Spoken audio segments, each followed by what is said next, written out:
Good day everyone, I am Lilian Maesog. Today, I will discuss the topic using presentation in teaching language skills. Okay, presentation are effective tools that helps teachers make lessons more organized, interactive, and meaningful. They can support the development of listening, speaking, reading, and writing skills. Okay, next. At the end of this discussion, we should be able to define presentation in language teaching, explain how they improve language skills, identify classroom activities, discuss their benefits and challenges, and apply effective presentation techniques. Okay, next. What is presentation? Okay, a presentation is an organized way of communicating information to an audience. It combines spoken words with visual materials. Presentation may be teacher-led or students-led and can be used in different parts of learning process. Okay, next.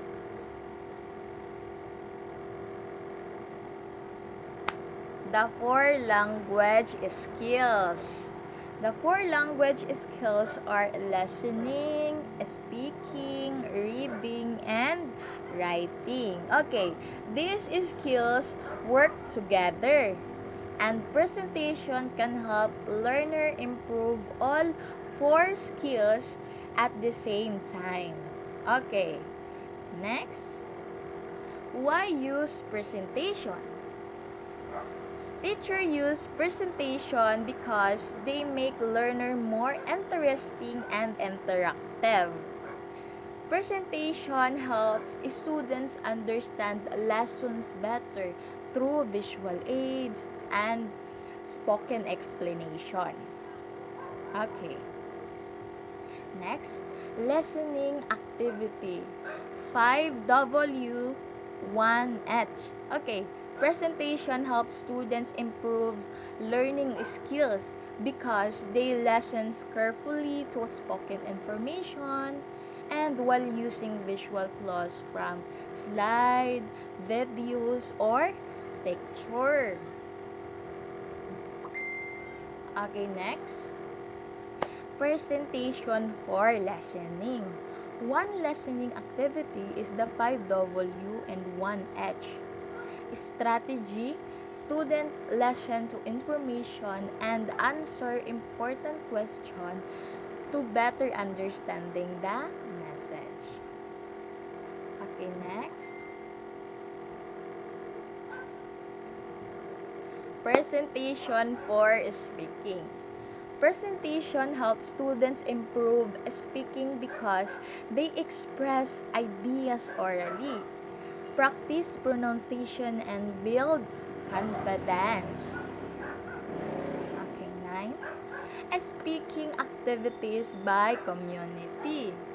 In this activity, students create a presentation about their community.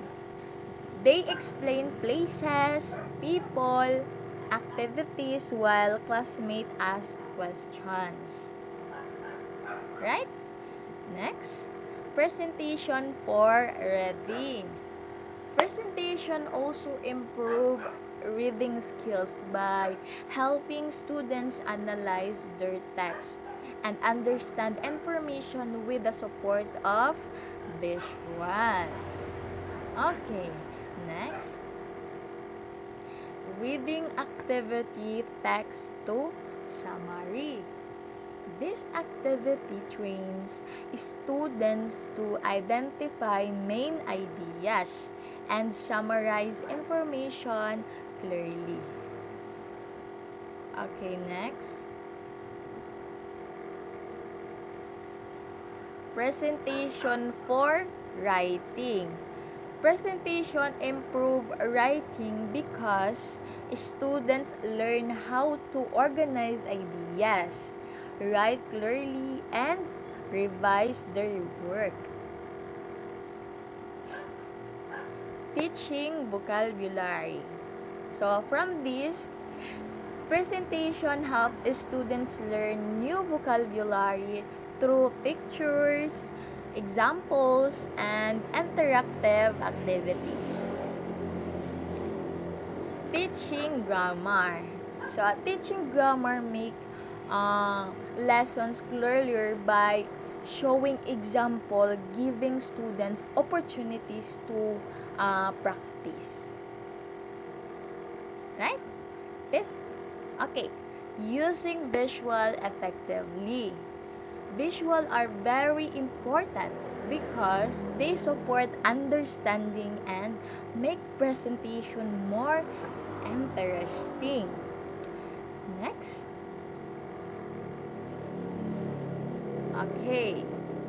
Student-centered activities. Presentations become more effective when students actively participate through different classroom activities. Okay, next, best practice. Okay, from this, to make presentation effective, teachers should use clear objectives, simple slides, and provide feedback. Conclusion. In conclusion, presentation are powerful tools in language teaching because they help improve listening, speaking, reading, and writing skills. They also develop confidence, creativity, and communication abilities. Okay, these are the references. Thank you for listening. I hope class you learned how presentation can be effectively used in teaching language skills. Thank you.